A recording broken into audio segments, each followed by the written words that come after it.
अगर आपका भी विज्ञान का पेपर 29 फरवरी को है तो आज की इस वीडियो को शुरू से लेकर लास्ट तक जरूर देखना, क्योंकि आज की इस वीडियो में आपके विज्ञान के क्लास 10th के पूरे किताब के महत्वपूर्ण प्रश्न बताने वाला हूं। इसमें आपके बताएंगे most important question, short answer हो या फिर लॉन्ग आंसर हो, यानी कि दीर्घ उत्तरीय हो या फिर लघु उत्तरीय हो। उसके बाद आपके बायोलॉजी के जितने भी मोस्ट इंपॉर्टेंट डायग्राम है वो भी बताने वाले हैं, और फिजिक्स के न्यूमेरिकल बताएंगे। जो बताएंगे केवल उनको तैयार करके चले जाना। विज्ञान में 70 कोई नहीं रोक पाएगा। चलिए स्टार्ट करते हैं, सारी चीजें देखेंगे। मोस्ट इंपॉर्टेंट जितने भी क्वेश्चन है आज की इस वीडियो में सेलेक्ट करके लेकर आ चुका हूं। बहुत मेहनत से सेलेक्ट किया हूं। ये क्वेश्चन है प्रीवियस ईयर क्वेश्चन पेपर से सेलेक्ट किए हैं, मॉडल पेपर से सेलेक्ट किए हैं, सीरीज से बहुत ज्यादा मेहनत करके सेलेक्ट करके ले आया हूं। यहां पर देख सकते हो तो यहां पर न्यूमेरिकल वगैरह सारी चीजें लेकर आ चुका हूं। कहीं नहीं खोना है, केवल इन्हीं चीजों को तैयार करके आपको विज्ञान में चले जाना है, और 70 में 70 नंबर लाने से कोई नहीं रोक पाएगा, ठीक है ना। चलिए सबसे पहला प्रश्न देखते हैं। सबसे पहला आपका प्रश्न है रेडॉक्स अभिक्रिया। रेडॉक्स अभिक्रिया जो होता है हर एक साल आपके बोर्ड एग्जाम में पूछा जाता है। ये हर एक साल आपके बोर्ड एग्जाम में इस पर क्वेश्चन डाला जाता है। रेडॉक्स अभिक्रिया पर संक्षिप्त टिप्पणी लिखिए। हर एक साल आता है, ये मोस्ट इंपॉर्टेंट क्वेश्चन है, इसको तैयार कर लेना। उसके बाद यहाँ पर विस्थापन एवं द्विस्थापन अभिक्रिया हर एक साल आपके बोर्ड एग्जाम में पूछा जाता है। उसके बाद यहाँ पर विरंजक चूर्ण बनाने की विधि एवं उपयोग, लॉन्ग आंसर में आपके हर एक साल ये पूछा जाता है, विरंजक चूर्ण बनाने की विधि और उपयोग का। तो इसको 100% तैयार करके बोर्ड एग्जाम देने जाना। वेरी वेरी मोस्ट इंपॉर्टेंट ये क्वेश्चन है। उसके बाद कहता है कि प्लास्टर ऑफ पेरिस बनाने की विधि एवं उपयोग, लॉन्ग आंसर में ये भी हर एक साल आपके बोर्ड में ये पूछा जाता है, ठीक है ना।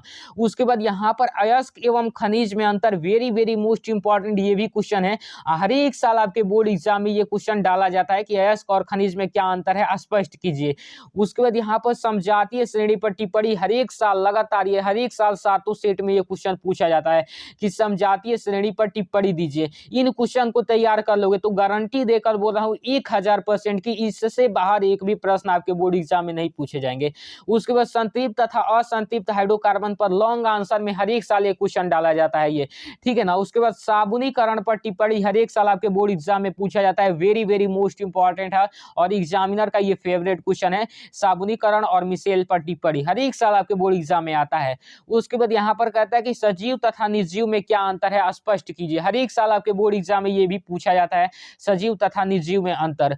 उसके बाद यहाँ पर मानव में यानी कि मनुष्य में उत्सर्जन तंत्र का चित्र, लॉन्ग आंसर में वेरी वेरी मोस्ट इंपॉर्टेंट है। हर एक साल आपके बोर्ड में ये पूछा जाता है कि मनुष्य के यानी कि मानव के उत्सर्जन तंत्र का नामांकित चित्र बनाइए, हर एक साल पूछा जाता है, ठीक। उसके बाद यहाँ पर कहता है कि पोषण क्या है, इसके प्रकार लिखिए। लॉन्ग आंसर में यहाँ पर पोषण के प्रकार आपको लिखने को कहता है। लॉन्ग आंसर में ये आता है बायोलॉजी से, हर एक साल आता है आपके बोर्ड एग्जाम में। उसके बाद यहाँ पर कहते हैं कि मानव पाचन तंत्र का सचित्र वर्णन हर एक साल आपके बोर्ड एग्जाम में पूछा जाता है। उसके बाद कायिक प्रवर्धन एवं उसकी विधियां हर एक साल पूछा जाता है बोर्ड एग्जाम में, ठीक है ना। जनन स्वास्थ्य पर टिप्पणी हर एक साल आपके बोर्ड एग्जाम में पूछा जाता है। उसके बाद पुष्प के जनांगों का वर्णन, लॉन्ग आंसर में रिपीटेड क्वेश्चन है, पुष्प के जनांगों का वर्णन हर एक साल लॉन्ग आंसर में 6 नंबर का आता है। उसके बाद समरूप एवं समजात अंग के बारे में हर एक साल पूछा जाता है। मेंडल के अनुवांशिकता का नियम लॉन्ग आंसर में रहता है। यहाँ पर निकट दृष्टि दोष और दूर दृष्टि दोष फिजिक्स से तैयार कर लेना, वेरी वेरी मोस्ट इंपॉर्टेंट है। ओम का नियम भी हर एक साल आपके बोर्ड एग्जाम में पूछा जाता है, ठीक है ना। चलिए उसके बाद ऊर्जा के परंपरागत स्रोत जो है वो हर एक साल आपके बोर्ड एग्जाम में पूछा जाता है, और खाद्य श्रृंखला पर टिप्पणी हर एक साल पूछा जाता है। तो इन 22 क्वेश्चन को तैयार कर लेना, इसमें शॉर्ट और लॉन्ग सभी है। इन्हीं 22 को तैयार करके बोर्ड एग्जाम देने जाना। 100% बोल रहा हूँ कि इससे बाहर एक भी थ्योरी के क्वेश्चन यानी कि लघु उत्तरीय दीर्घ उत्तरीय नहीं पूछे जाएंगे। उसके बाद मैं 4 इंपॉर्टेंट न्यूमेरिकल सेलेक्ट करके लाया हूं। देखिए ये न्यूमेरिकल मोस्ट इंपॉर्टेंट है, ये न्यूमेरिकल जो है मोस्ट इंपॉर्टेंट है। देख सकते हैं 4 न्यूमेरिकल है, 1 2 3 और यहाँ पर 4, तो 4 मोस्ट इंपॉर्टेंट है। इनको मतलब कि ये क्वेश्चन हर एक साल ये न्यूमेरिकल बोर्ड एग्जाम में पूछे जाते हैं, तो इनको अच्छे से आपको लगा लेना है। बाकी जितने भी और न्यूमेरिकल है उनकी भी प्रैक्टिस आपको अच्छे तरीके से कर लेनी है। देखिए ये क्या होता है कि यही क्वेश्चन आपके पूछे जाएंगे, लेकिन यहाँ पर चेंज थोड़ा बहुत कर दिया जाएगा। यहाँ पर 6 है तो 5 कर दिया जाएगा, यहाँ पर 6 है तो 4 कर दिया जाएगा। लेकिन मेथड सेम सॉल्व करने का वही रहेगा। तो देखिए ऐसे प्रश्न आप सॉल्व कर लीजिएगा। कहता है कि एक ऑटो वाहन के पीछे आने वाली किसी वाहन को देखने के लिए 6 मीटर वक्रता त्रिज्या वाला उत्तल दर्पण लगा है। किसी समय एक वाहन दर्पण से 6 मीटर की दूरी पर है, उस समय उस दर्पण में दिखने वाले प्रतिबिंब की स्थिति व आकार की गणना कीजिए। 2018, 19, 20, 22, 23 बोर्ड वालों का फेवरेट क्वेश्चन है। और करना क्या है, यहाँ से फोकस दूरी निकाल लेना, वक्रता त्रिज्या दिया है तो फोकस दूरी निकाल लेना, और u का वैल्यू दिया है, v का मान आपको निकाल देना है अच्छे तरीके से।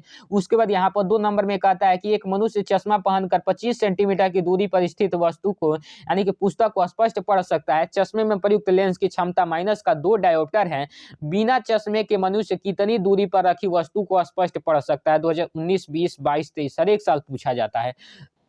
उसके बाद यहाँ पर एक विद्युत धारा वाला चैप्टर से जो है यहाँ पर पूछा जाता है कि दिए गए परिपथ में ज्ञात कीजिए। इसमें ए तथा बी के मध्य प्रतिरोध, परिपथ में प्रवाहित धारा, यहाँ पर ए तथा बी के मध्य विभवांतर और 3 ओम के प्रतिरोध के सिरों का विभवांतर आपसे पूछा जाता है। ये आपका डायग्राम दिया है, इसी का आपको बताना है कि ए तथा बी, यहाँ पर ए और बी है ना, इसके मध्य आपको प्रतिरोध ज्ञात करना है। देखिए ये जो है ये आपका किस क्रम में जुड़े हुए हैं, ये आपका श्रेणी क्रम में जुड़ा हुआ है, ये भी श्रेणी क्रम में जुड़ा हुआ, तो इनको जोड़ेंगे अलग, फिर इनको जोड़ेंगे, फिर एक नीचे डायग्राम बनाएंगे, तो ये अब जो हो जाएंगे समांतर क्रम में हो जाएंगे। अब इसका समांतर क्रम का फॉर्मूला लगाकर जोड़ेंगे तो प्रतिरोध निकल जाएगा, और प्रतिरोध निकल जाएगा तो आप धारा ही निकाल ही सकते हैं। और ए तथा बी के मध्य इसके मध्य विभवांतर निकाल ही लीजिएगा।